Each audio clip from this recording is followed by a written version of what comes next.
All right, welcome back to our late episode. This is actually our last late episode on a Friday, so I'm sorry I'm keeping you late. Episode 10, season 2 of the MVP Real Estate Podcast. We have JoAnna Blackstock here from Oklahoma. I'm going to let her do her intro, but thank you for being here. This is going to be, I think, a fun one because we haven't had an agent or anybody in the real estate other than a few brokers on the show recently. So we're getting back into like the grind of real estate. Gotcha. But thank you for being here. Thanks. And I'm glad to be here. Thanks for the invitation. yeah, no problem. Why don't we start out where we always start out? What do you do? Where are you from, and how did your career develop or your life develop into getting you in the position that you're in now? Great. Sure. So this September marks my 19th year in the business. I started in 2002. I left a very comfortable, air-conditioned, beautiful office in the fine jewelry and diamond business, the wholesale business, and decided that that's where that picture is from in the background. Yes, I noticed that right away. And it's also one of the Keller Williams bold laws or things that we promote around here. So it was the perfect backdrop for my office. I like it. So, part of me is that just customer service and helping somebody with a really lifestyle / long-lasting decision was, made it for an easier segue than I would have imagined. A lot of my previous diamond clients became my first real estate clients, which was super fun. So that goes back to my first email, my first smart device. In the diamond business that I was in, we were very, very, very hands-on. I mean, we wrote our inventory on scratch pads. The only reason we had a computer was to write appraisals. So even though I'd gone to school, undergrad and graduate school, I was in this just dinosaur of an industry for a bit. And so to flip into real estate was fun, big learning curve. Just like most of us entrepreneurs, we don't think we're average and typical. So I didn't follow the rules of putting my 6 months of living expenses and playing expenses aside. And so the first year was rough. And now that I'm primarily a recruiter, I can relate to my new agents of like, oh my gosh, how do we put gas in the car to go to the showing? Yeah. So I was just reading something on Instagram. I follow a lot of like our guests and then other inspirational things. And it was one of those where you can slide through like the life of a entrepreneur. And one of them was like, save up your 6 months, or you can start your own business when, and it's like 8 different reasons. One of the reasons I didn't agree with, the 7 were great. One was that 6 months reserve. I was like, who is going out? That doesn't fit an entrepreneur's mindset or ability. I mean, most of us high D, high I personalities that are just like, oh, just throw me in the water, I'll figure it out.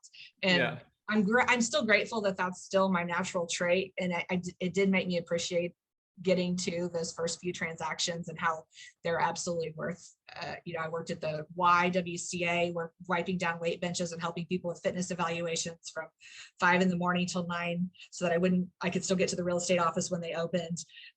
Worked in the assessor's office, learned some background about that kind of thing. But I think that's one of the biggest challenges new agents have is how do you support yourself, but still do it full time? Because even though we may not work 40 hours a week in the beginning, you still need to be available 40 hours a week because you never know when you're going to get that call or when you're going to have the opportunity to shadow another agent or hold an open house or watch a staging happen or attend an inspection. And that's the one that hurts my heart as a leader to watch people just have to go take a job in the middle of the day that just is going to give them such a disadvantage to get started. Yeah, no. And I'm a licensed agent, and I actually tried to get my broker license and found out from the state I didn't have my points. They somehow didn't record all my points for my transactions. So I'm at 0. Well, not anymore, but I was at 0. So it was like a shocker, but I'm mulling over that question because I want to get agents in and I want to train them. But it's so hard to say like, hey, you're making a comfortable wage that gets you through. Mm-hmm. Trust me, come over here. You're not going to make money for what's the average, like 8 months, 12 months? Oh no, I think it's shorter than that in residential. Is it? I would say our goal with our newest agents is to get them under some kind of contract within 60 days. So that may be 9. Okay. I would say 90 before they see commission check if they do some of the stuff that they're supposed to do from the very beginning. Get a database together. Don't be afraid to ask for the opportunity to do business with people and engage. I mean, most real estate companies have great training programs. It's just getting there and doing the work and then taking the next step, because we can all be students of anything forever, but we got to take the action piece for it to come to fruition. Yeah. And maybe I'm thinking of like when you've got a comfortable client base, or when you start seeing consistent, maybe that was full-time income, I'd say you're right, just under a year. Okay. Maybe that was what I was thinking of or recalling or something, but it's a tough start. So as I venture into becoming a broker and trying to get agents in, I'm mulling over my ideas, and I'm taking from past companies that I've worked at and what I liked about how they supported the transition. And there's no right answer. It's just what's going to work, and it still eludes me.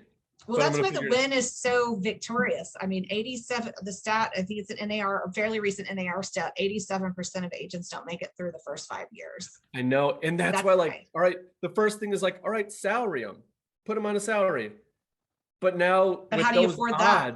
With those odds, and it's very, very capital intensive to do that. So it's like, okay, salary is near impossible. Like, it keeps going back to commission based, but then you need to take the people. But then again, it goes twofold. Do the people that take the jump, are they the ones that are actually going to fight for it? So double-edged sword, and I don't know how it's going to work. Some of my leaders remind me, because I rack my brain and I get excited and frustrated, and some of my leaders that train me still in this role said, would you have done that? Was that how you did it? And sometimes the answer is to teach myself that not everybody's like me in the way I would do it. The other thing is when I'm trying to get some of my producing agents to do a certain thing, and my leadership goes, would you have done that? And I'm like, heck no. So, it's hard that's the hardest part for an entrepreneur, to be able to say what they've done that worked and what was successful, because you don't dare take any of it away. Right. You don't know which was the thing that really got you there. Yeah. That drive, ability, and I think it's taking the plan B off the table. I think that's the number one thing, if I had to say from an agent's perspective, is this has to work. I mean, my other job was not going to hire me back if I came back. I mean, that we parted ways. It was great. I didn't leave them during the holiday season. If they ever needed help, I was always available. But once you've left something, you don't go back to it with the same passion. And real estate would be the same way. People that get out and think they want to go try insurance or mortgage or something for a little bit, if they decide, oh no, wait, is better on the other side of the fence, it almost is never as successful as it was when they left. Yeah. It's I always, when I was going through, and my career has been short stints, like what generation I'm in, they're seeing like 3 to 4 years and they switch jobs, and that I'm a carbon copy of it until now. But it was always trying to take those good and bads through it. And now that I'm on my own and I can start creating, I don't want to discount the negatives, and I don't want to focus on them, but like take the negatives, take the positives, trying to scramble it together and implement something. But I mean, you work for a bigger brokerage nationwide. Yes. I don't know if you can say the name, so I'm not going to say it. Yeah. Okay. Oh yeah. Okay. Yeah. Yeah. We're an international franchise. Oh, it is international. I didn't know that. Man, yeah. I was worried that I wasn't going to learn something today. I had no idea you guys were international. That's super cool. 42 countries. Really? So I want to know what real estate's like. And we've had Canada, we've had some international, but I haven't talked to like anybody. I want to know what real estate's like in like Europe. Well, I'll tell you what I do know about it is they strip every property down. So there are no, like we have all the reserves, curtains, window treatments, light fixtures, snow. They take anything that is not the physical structure. So unless it's purchased in addition to. So that was been my big eye-opening experience when you see these beautiful marketing fixtures and then you send the client in to look at it post, pre-walkthrough or closing. And it's tough to make a house look good when it doesn't have anything in it. But it's fascinating, especially when we have buyers from other countries and they think it all comes with this. Like there's going to be a dishwasher and a toilet, and I mean, they take toilets. It's anything that's, and think about in Europe, those buildings are so old. Sometimes they have those added toilet. I think you get them at IKEA, where they actually are separate. That makes sense. they're not plugged into an actual sewer line. They're plugged into the water line. So you can literally unplug them and take them with you. Whoa. Yeah. That's, And I then the heard about washer the and dryers cabinets. that are all in one that look like a microwave. I mean, Yeah. it's a different story. Whoa. I mean, I learned about that, the cabinet thing from IKEA, because they literally designed them so you can pull them off the rail and take them. I just think that's bizarre because, I mean, I flip homes, we build new homes. I can't take a cabinet from one house and like put it in the, I don't know how that's going to work, but apparently they make it work and it's still functioning. So kudos to them. It's interesting. But yeah, so going back to it, you guys have obviously gone international. You guys have created a system somehow to get agents through and produce and do well. So you guys are onto something. Well, in real estate, one thing I recently went through an experience, if you don't mind if I tell the story. So absolutely. A few years ago, I was invited to go on I wouldn't say it was a mission trip. It was it was a service trip, and I make jewelry. That's one of my hobbies. I just realized I happen to have on one of my pieces, and I started getting some demand for it for these. You can plug the jewelry company. Thanks. So I started getting a lot of orders, and I mean, real estate's my full-time gig. So I don't have time to sit around and make earrings and bracelets, but there started to be some demand. And I thought, okay, well, there's a way to use this in a good way. Looked all over the US for an entity or group that could produce the pieces. We want to make sure it was fair trade, that we weren't buying things that were, you know, made by children in China and reselling them through these organizations. So anyway, we long story short, we stumbled upon a group in Nicaragua, ladies that lived together in a women's collective, and they made jewelry and they sold it on the beach for like no money at all. So my friend that was over there, we had this vision to create an opportunity for economic opportunity for women in transition or in underserved areas. So a bunch of us went down, we showed them how to make the jewelry. They did a beautiful job. We did a little some entrepreneur training about how to hold back money, how to save money for supplies, how to invest back in. It was very micro, but the end result is we helped them, each of these 10 women, raise $300 of their own money, which is what they had to come up with to be able to contribute to a bigger project that was building sustainable living. They were in these little shacks that would blow away every time it rained. Like every hurricane season, these tin and cardboard shacks just collapsed, and they had to start over every year and lose everything they had. And I don't even know where they stayed when this would happen. Like the ants' place wouldn't fall down, so they'd all go over there. It would disaster. The little girls, you know, as soon as they're tall enough to cook over the wood stoves, they start cooking. So all these very young people had major respiratory issues and lung cancers from the carcinogens, and never smoked anything other than, you know, breathing the food that they intake. So at the end of the project, which we were not the only contributors, but they built sustainable housings, these concrete block housings with metal roofs and safe latrines, and the jewelry that we produced and helped them sell in the North American market got them back the money they needed to contribute. The man's wage is about $4 a day. So $300 was a lifetime of income for some of these families, these ladies.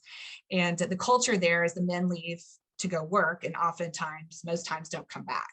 So lots of single mothers and families being raised by one parent.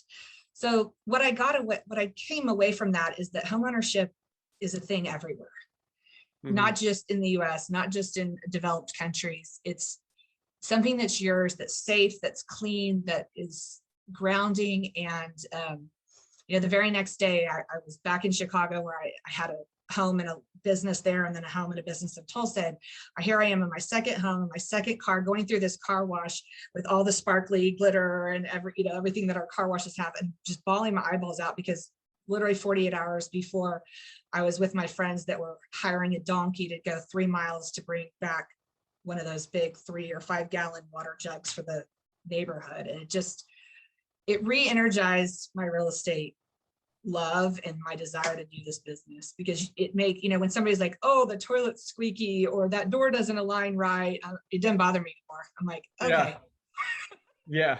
I used to get frustrated. Well, it does kind of frustrate me sometimes. I'm like, this, you've got a door in the bathroom. I know, that's where I'm at. But it helped me really understand what that is a human need. Yeah. I mean, those companies are super cool. And the name of your jewelry company, we're gonna put that in the show notes and try and, like, I want to support that. That's a super cool mission. I have a story like that myself that got me into the give back philosophy on that. And it was somebody that when I was doing my up and come trying to make money, I was driving for, it wasn't an Uber or Lyft, but it was like a really local startup company that I'd actually go to the person's house, pick them up in their car. They could ride in their backseat, transport them, drive them back. So it was that kind of thing. And he was in the back telling me about a company he had started, about kind of a give back program, trying to help people out of bad situations. And it just sat with me.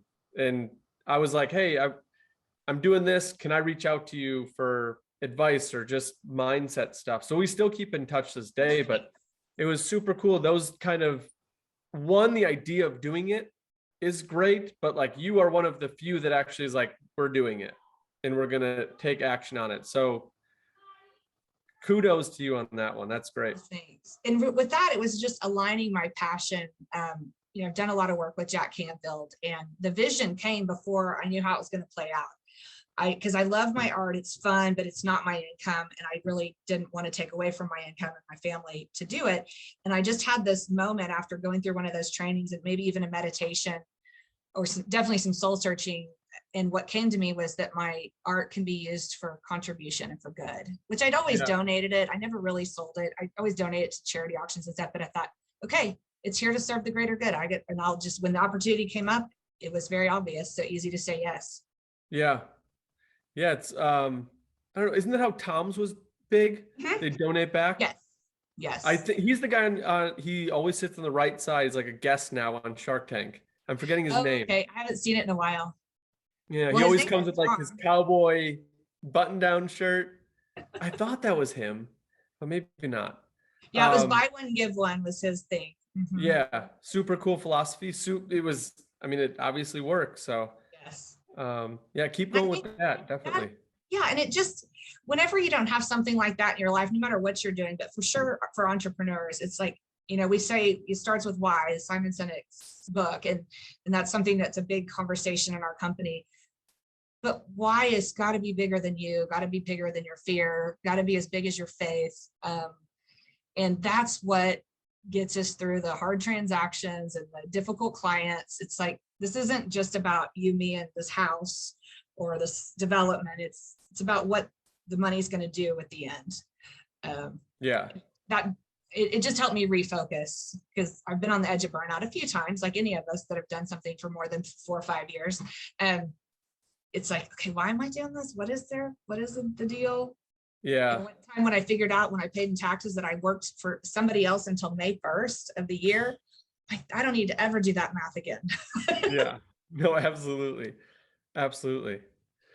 Well, on the real estate or agent side, or you're technically team lead side, take us through your day in the life, or kind of what your focus points are for either, if you're a listener trying to become an agent or come involved in the field, what should they expect? What are your standards of what a new agent should be doing? That's a great question. The commitment that they make to themselves, and I think this is human nature, we all struggle with this, is just doing what we tell ourselves we're going to do. And it's so easy when you're your own boss, that if you're having a rough day, to sleep in an extra hour, or agents and experienced and new alike easily mix up activity with productivity. And yes, I know that well.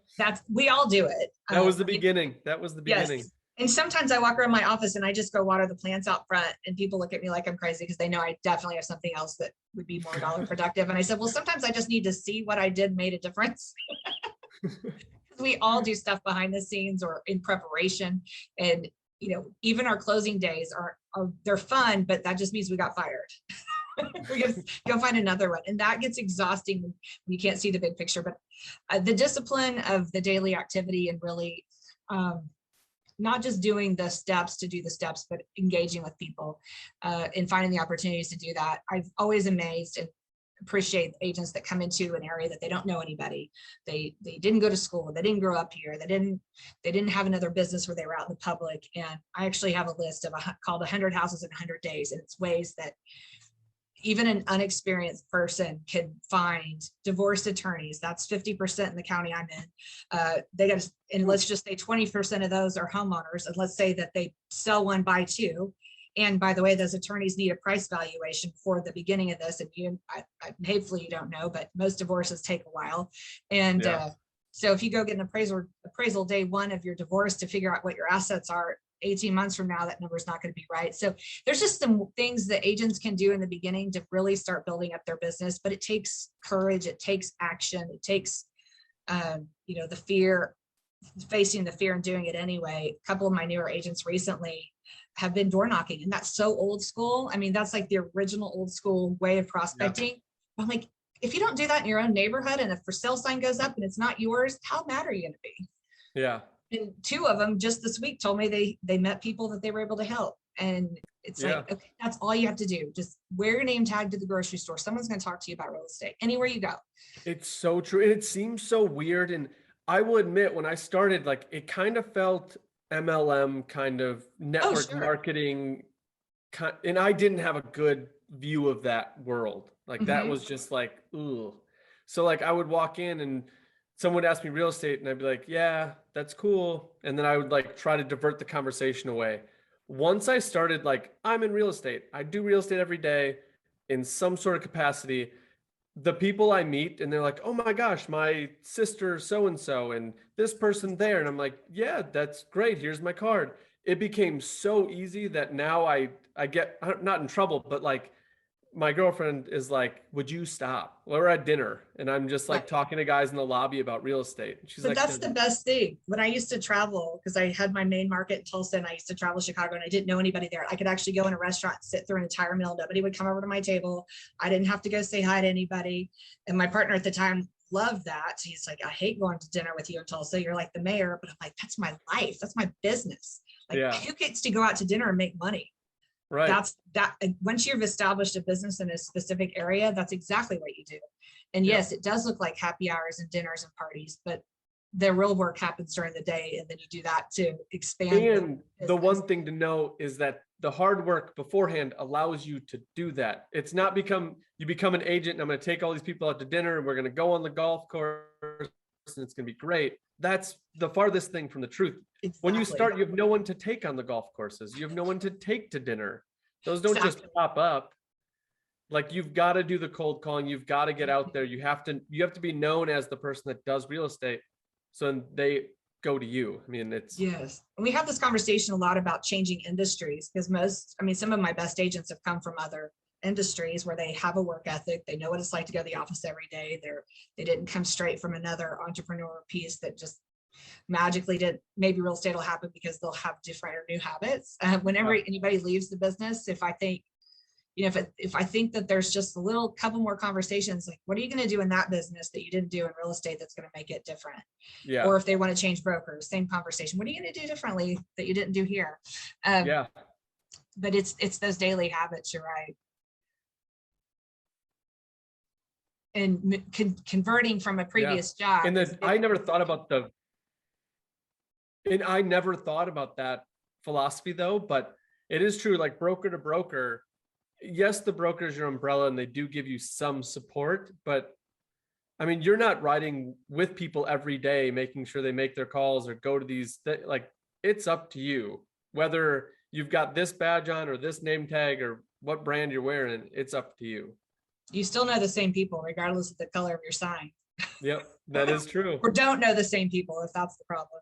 Good point. And the transition from another industry, it's like sometimes those are your best people. If you used to be a teacher, if you used to be a banker, if you used to be an insurance, like those people you worked with know, like, and trust you. They know what your work ethic is.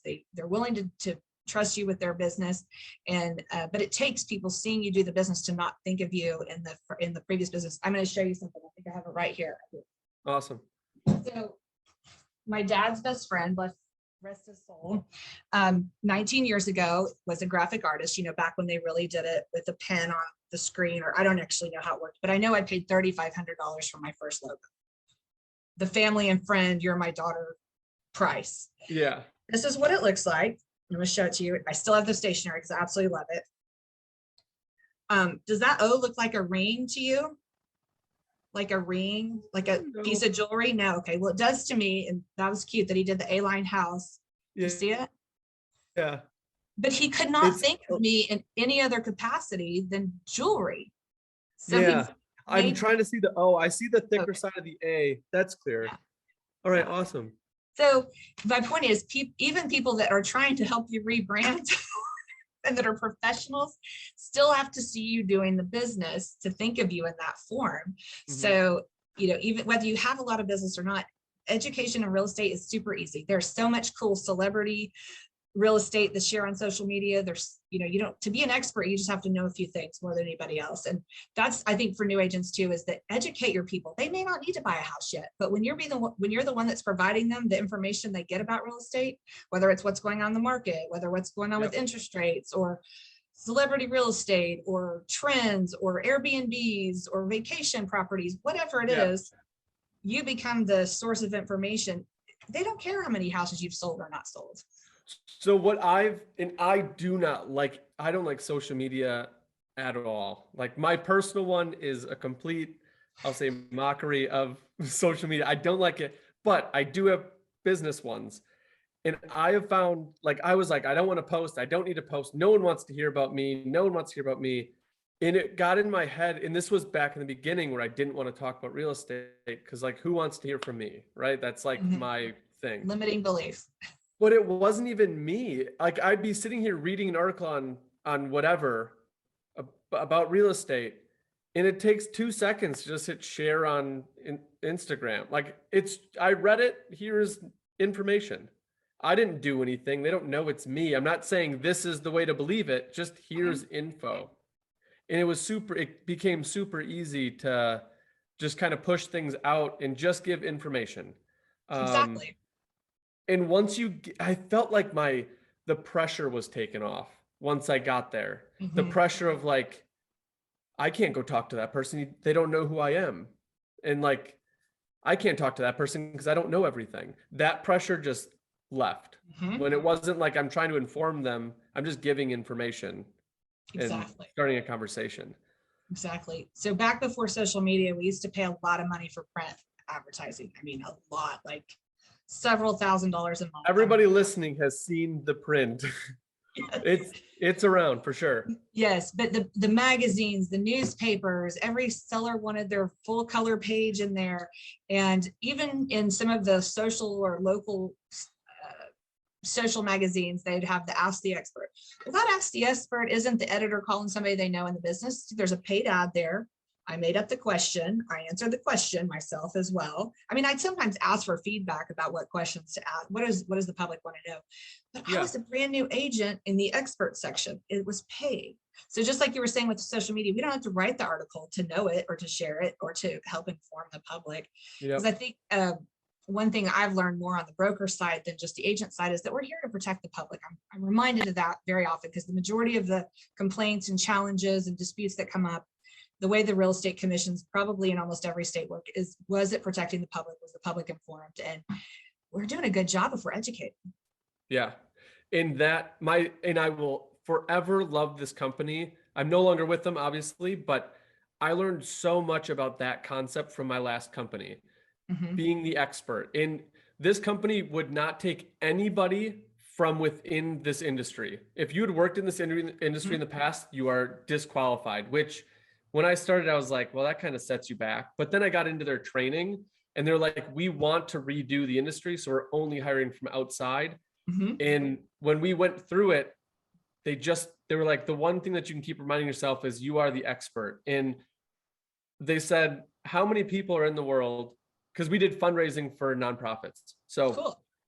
They're like, how many people are in the world? And I was like, I have no idea. We looked up the number, okay, how many people are in North America? Because that's where we were. And then it boils down to there's only 30 people at the time it was a startup. So there's only 35, 40 people in the world that knew this. It was a software company that know this software company and knows how it works.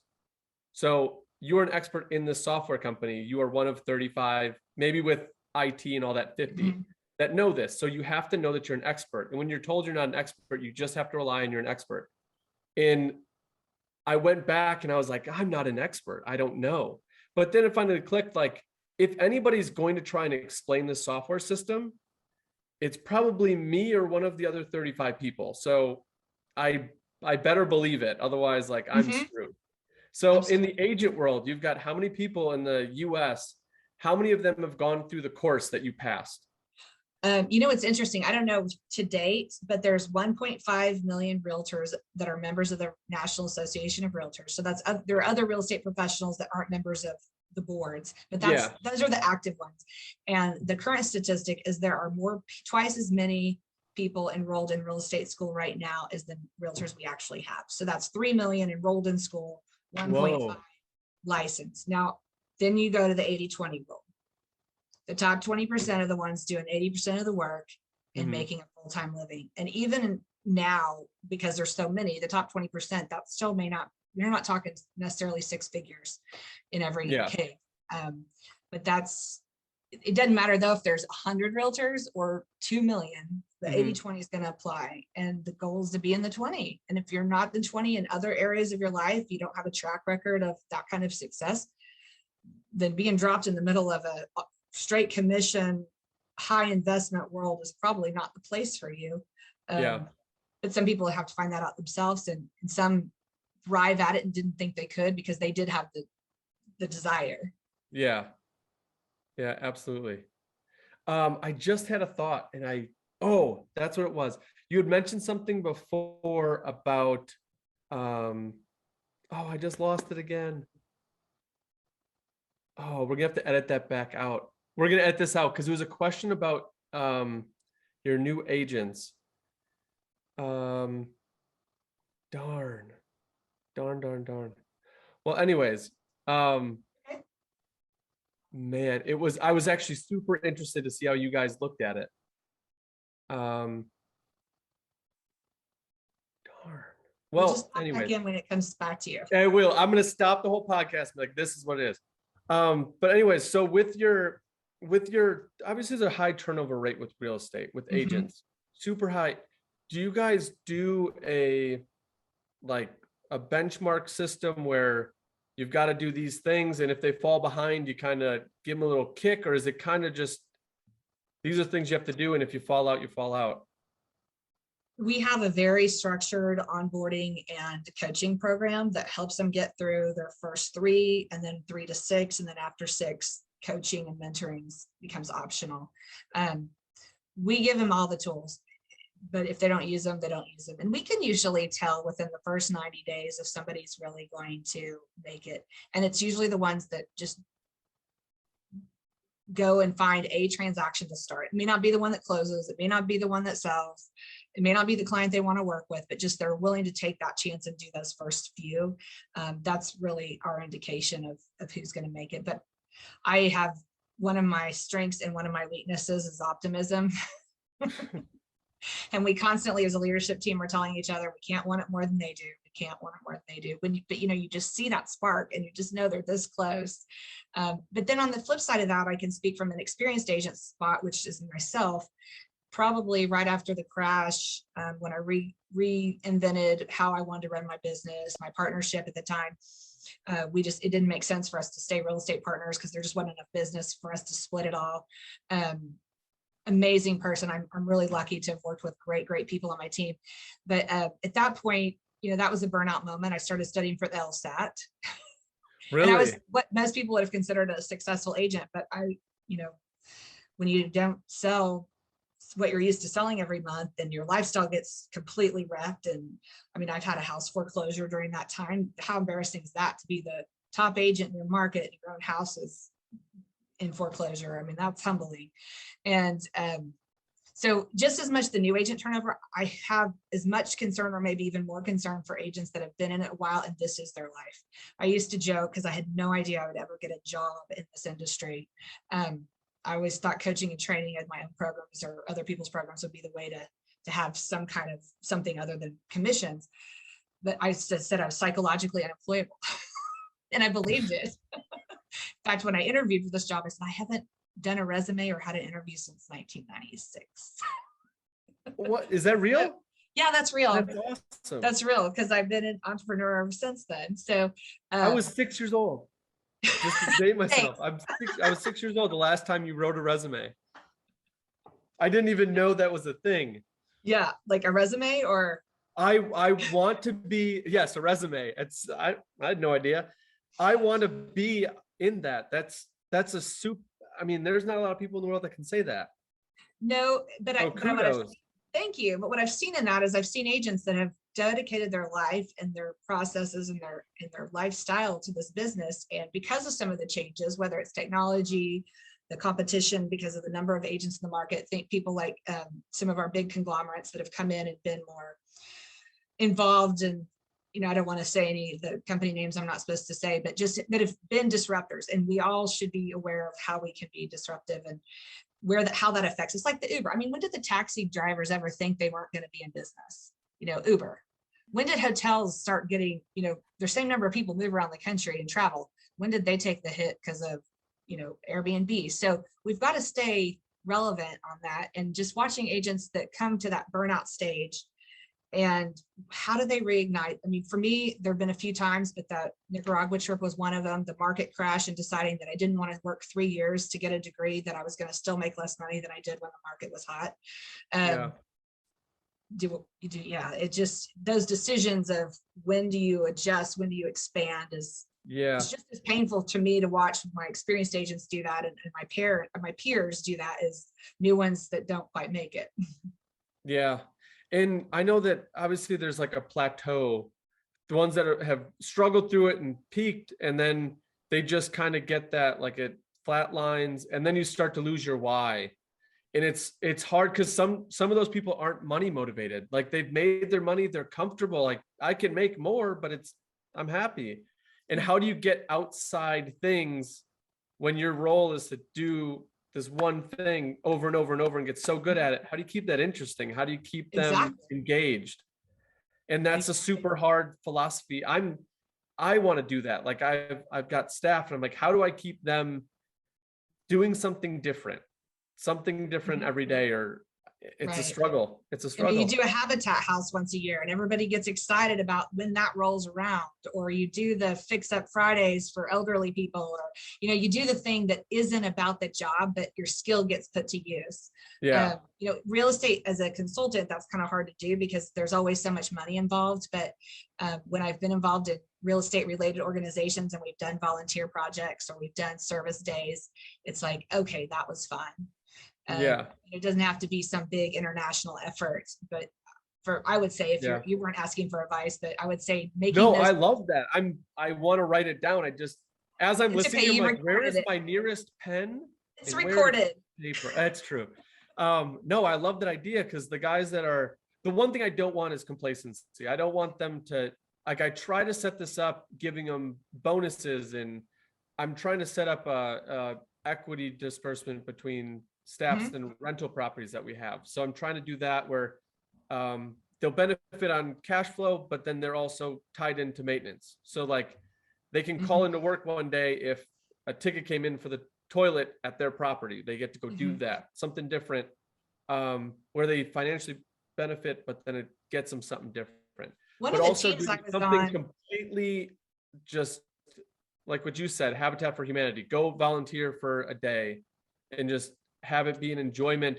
And also I think it would give like a perspective of like things are good, things are flowing, but like this isn't everybody's situation. Not everybody loves their job. Not everybody loves what we do. Not everybody is financially comfortable. Like let's get some perspective. And I think that kind of helps the complacency or the boredom of repetitive actions.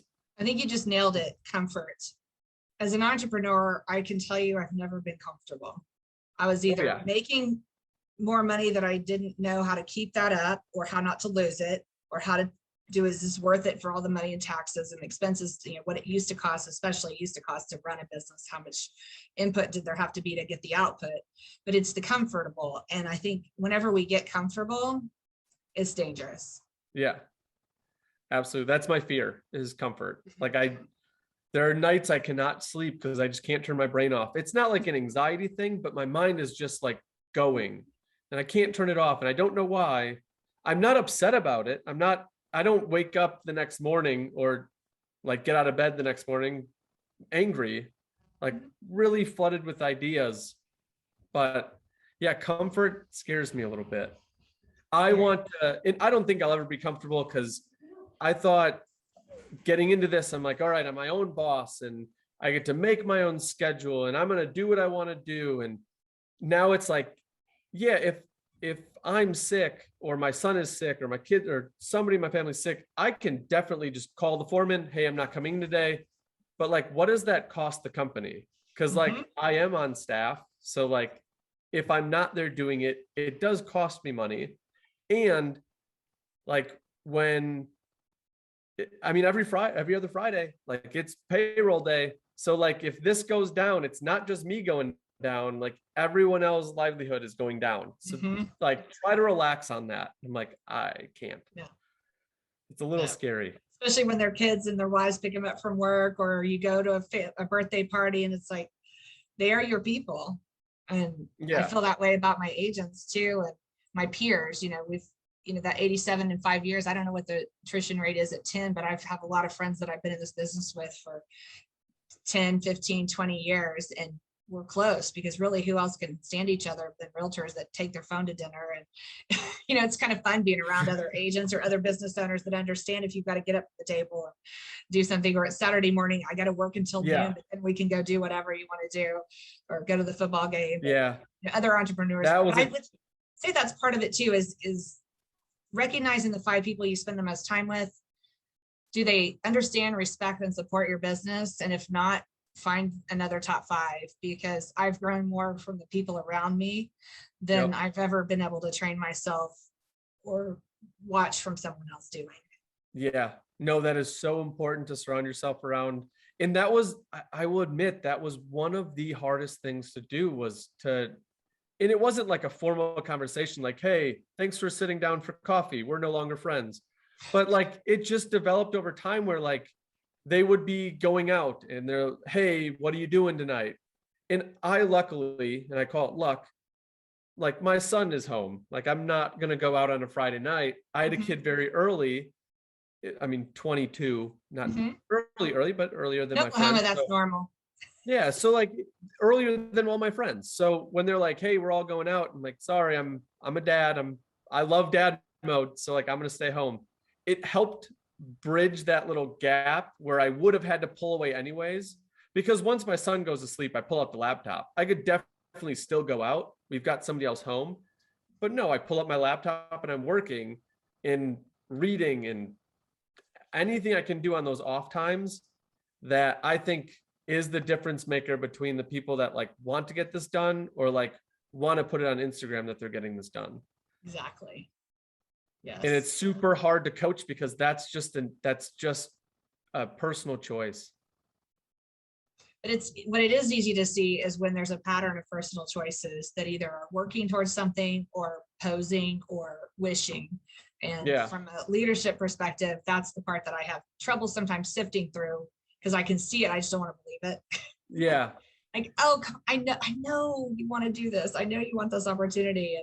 But if you're staying up till 2 or 3 o'clock in the morning every night, whether you're in or out of the house, if you're not getting the rest, you're not taking care of your physical health, the rest is just not going to happen. And I can say that it can go the other way. I mean, I spent several years really, uncomfortably and unhealthily overweight, stressed to levels of anxiety that were unhealthy.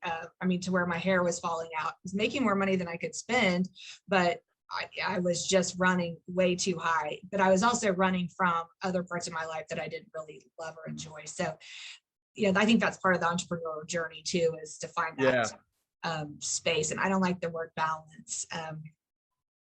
One of the authors Frequency. I found says counterbalance. Sometimes something's going to need more attention than another, and but recognizing when that scale gets tipped for too long.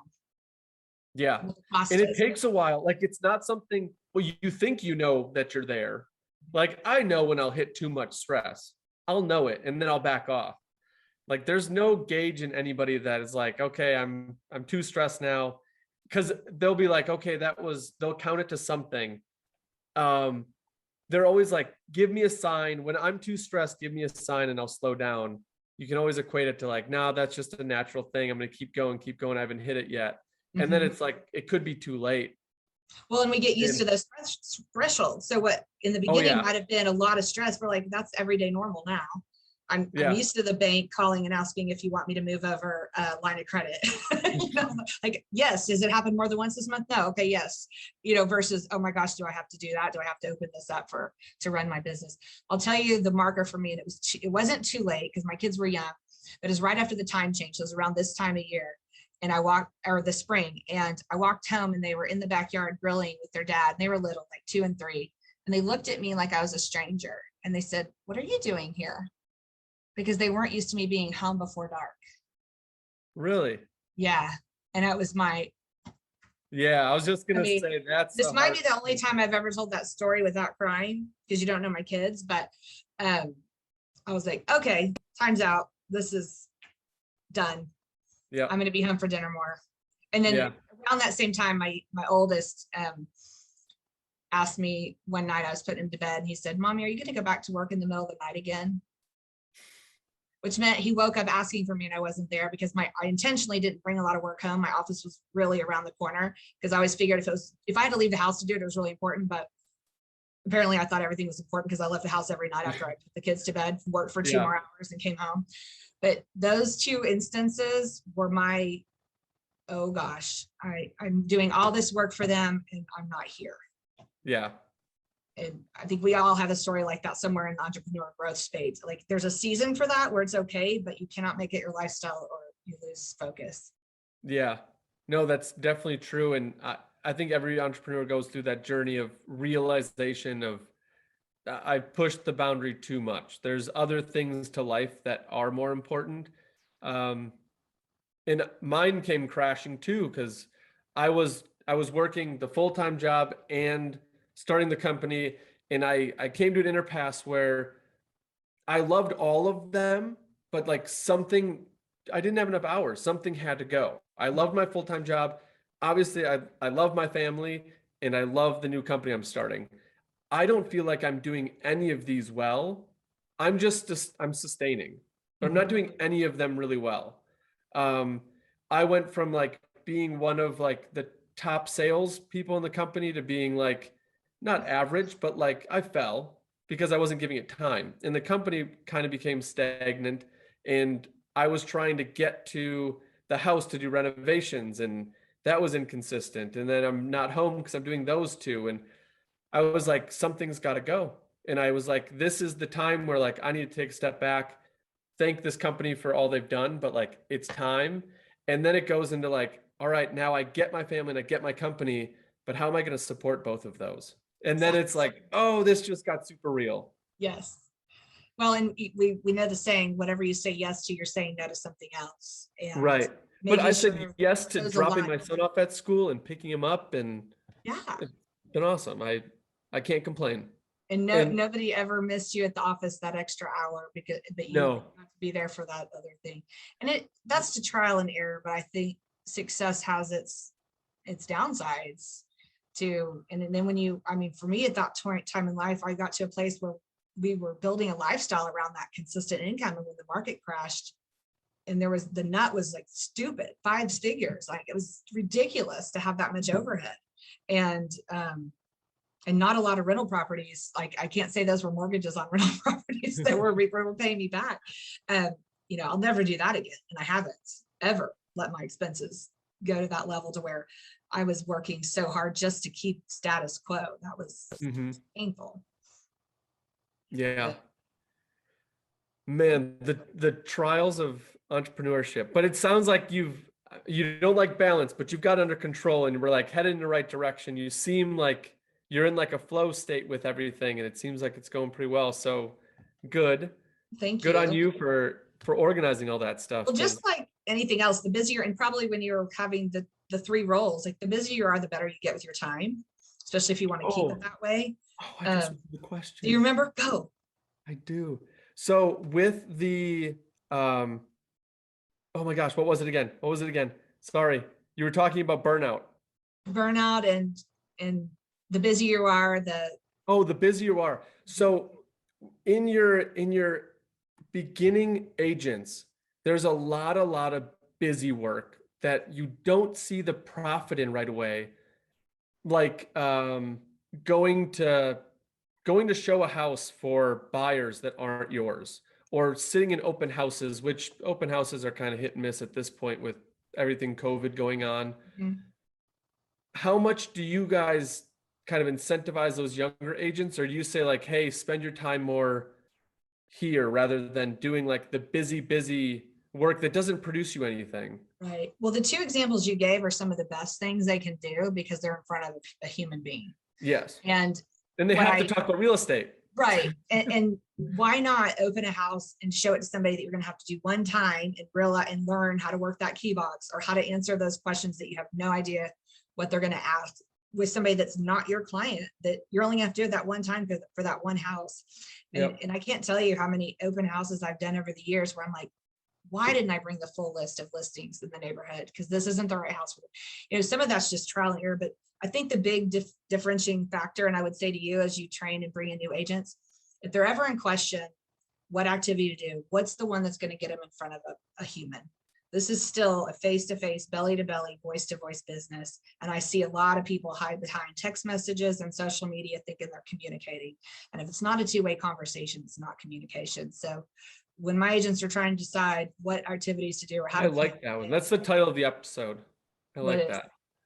If there's not, what was it? If there's not two-way communication, it's not a conversation. Yeah, it's not a connection. It's not a conversation. Two-way, yes. Unless there's mutual communication back and forth, it's not a connection. There's no chance you're going to get a client out of it being one-sided. That's how Amazon works. Amazon does not have to tell you that how great their product is or how great. I mean, you might read a review or two, but guess what? They do that for everything. And if you don't have reviews on your social media and things because you haven't interacted, you haven't had those connections and those conversations, you may not be the one they use. Yeah, that's true. And that's the toughest thing when I don't know if you find it where agents kind of like, they start out doing that stuff because it's so important to get in front of people and to just inundate yourself, not them, inundate yourself really with real estate. Mm-hmm. At every turn, just talk about real estate. It doesn't matter who. It could be you go get your coffee and just strike up a conversation and leave one little nugget with the barista that's serving your coffee about real estate. Absolutely. Super easy. But there has to be some point where, okay, now you've got your leads, you've got your client pool, you're doing more active stuff. Now we have to start deciding, do we pull back on those things and just go full on with your clients, or do you keep doing those? No, that is another big mistake I see is the stop lead generation, because it's very easy for that first 2, 3, 4, 5 transactions to take up all of your time. Because I kind of remember, because my agents come to me and I'm like, is this the same deal we talked about 7 days ago? And yes, it is. Okay. and that it should be, because they're taking their time and doing it right. It's not a critique. Right. But what happens, you get 2 or 3 going at a time, and then you start running this roller coaster. I remember a broker brought me into her office one time and showed me my pattern of my sales that went like this. And she goes, what I think you're doing is you're spending all the time on the sales, and then when they close, then you go back to prospecting. And then that's why some months you make $20,000 and some months you make $0. And that is really painful. Yeah. And when you're doing that, it's because you're taking the 10 that the month that you didn't make, and you're going back and you're paying your bills that you didn't pay that month before. And supposedly you're successful. And then we get the whole fraud feeling thing. But the consistency of lead generation is the biggest problem that every agent has across the board, is having a system for that, a process, and committing it to it. It's like working out. Like, you can't go just work out on the weekends and expect to be fit. It's not going to happen. Or work out like 2 months in a row and then not work out the rest of the year and think at the end of the year you're going to be in shape. Like I did last week, I didn't run the whole thing, but I was like, I can run a 5K. It's one of the more painful things I've ever done. I wasn't training for it for very long. But the same thing happens in real estate business. If you're not constantly in front of the clients, and there's so much automation now that there didn't used to be when I started. I'm jealous. The lock boxes are automated. Yeah. I mean, can you imagine, Marcus, for 1 second, doing real estate without a smartphone? Like, absolutely not. There's no. I had a Palm Pilot and a flip phone, and there's about 7 people in my phone that I know that have been in there since the flip phone, because it was all caps. Mom, dad, and a couple of first names of friends. I'm like, y'all been in my phone since 1996. That's awesome. That is So awesome. the technology has helped us, but it's also, I think it becomes a crutch instead of a tool. Yep, absolutely. Man, we could talk forever and ever on real estate. I try to keep them to an hour, otherwise I feel like we start, Sure. and one, I get yelled at by Natasha, but two, I think we just keep talking. But I have had other people come on for a second time, so we can kind of get more in depth with the stuff you do. So we can definitely reach out, have you back. Sure, absolutely. And when I mentioned to Natasha, and we just didn't have a lot of interchange, which was totally fine. But if there's ever a topic that you guys need to expand on, agent burnout, second incomes, do's and don'ts of hiring, do's and don'ts of whether real estate's for you or not, biggest mistakes sellers make, biggest mistakes buyers make, any of those topics, just give me a heads up and I can be prepared for you. Yeah, I think that's what we do next episode, is focus on a topic for tactical topic for newer agents or agents who are even in, because like you were just referencing, never stop lead generation. I fell into that trap where I stopped, and it's a killer. So always setting up time, things like those that veteran agents may forget, because it's just something that doesn't come up every time. But yeah, I do like that philosophy, and hopefully we can get you back. Love to. We're gonna be switching our shows to morning, so 9 a.m. So hopefully that's okay on a Friday. Sure. But we'll get in contact and we'll do that. But how can people get a hold of you if they've got more questions? Is there a better way, or? Sure. Well, I guess I probably won't give you my email address because it'll give away my company, but my name is JoAnna Blackstock, and my cell phone number is 918-260-2838. And I'm pretty easy to find on social media, just JoAnna Blackstock Realtor. You'll find something, whether it's my coaching, my personal page, my business pages. And my favorite thing to do is to help agents in business. Definitely. No, I would definitely recommend you. I feel like you've got such a good mindset to coach agents that I hope people that are thinking about getting in the industry, getting into either real estate in general or agent as direct, contact you and pick your brain, because I would love to do that. I mean, your wealth of knowledge, I think you teach it very, very well. So, oh, well, thanks. I appreciate that. And it's coming from somebody who's not in real estate that long. So like, it's stop learning.